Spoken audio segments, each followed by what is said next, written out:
What if everything you have been told about where your baby should sleep is wrong? Not dangerous, not irresponsible, just wrong. Because here's what researchers found when they started putting sensors on sleeping babies. A baby's body, when placed alone in a crib, does not just feel lonely, it starts to malfunction. Heart rate variability drops. Breathing becomes irregular. Cortisol, the stress hormone, spikes in a sleeping infant.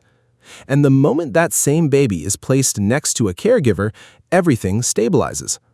So why does that happen? What is going on inside a baby's body that makes your physical presence not just comforting, but biologically necessary? When a baby is born, their brain is, and this is literal, unfinished. At birth, a human brain is only about 25% developed. Millions of years of evolution made a calculated trade-off. Instead of delivering a baby with a fully developed brain, which would require a skull too large to survive delivery, humans evolved to finish brain development outside the womb. Scientists call this the fourth trimester. And during that fourth trimester, the baby's nervous system is literally designed to use you as an external regulator.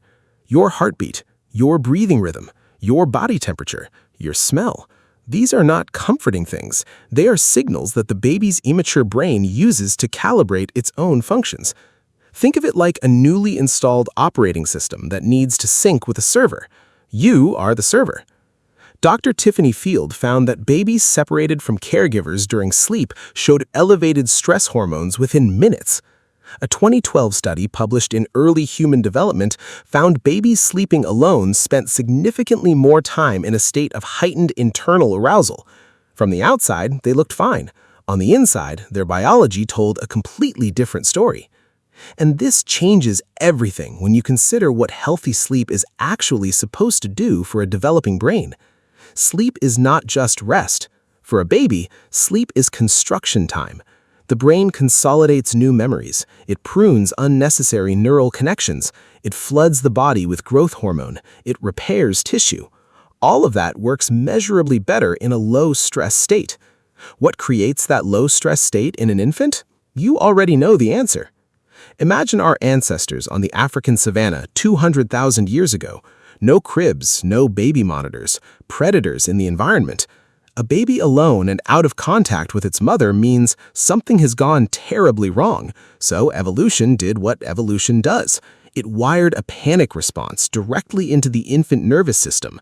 Being alone equals threat. John Bowlby confirmed it over decades of attachment research. But here's the part that surprises people.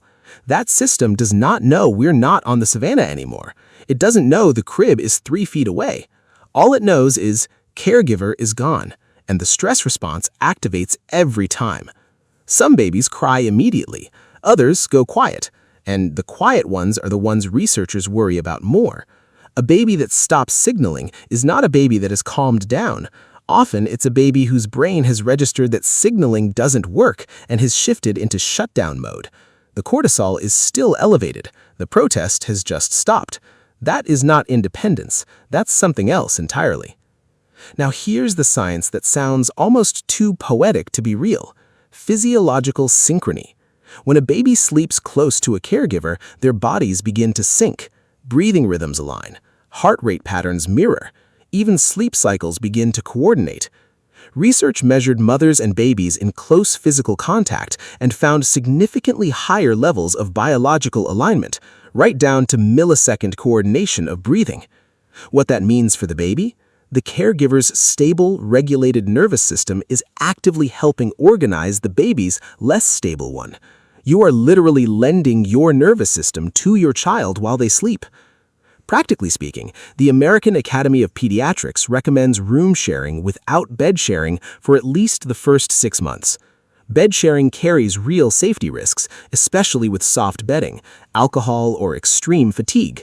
But proximity itself is not the risk, it's the feature. A bassinet within arm's reach gives you the benefits safely. Even a piece of unwashed clothing with your scent nearby lowers cortisol and extends quiet sleep. And that urge you feel to bring your baby close, to let them fall asleep on your chest, that's not a bad habit waiting to be broken.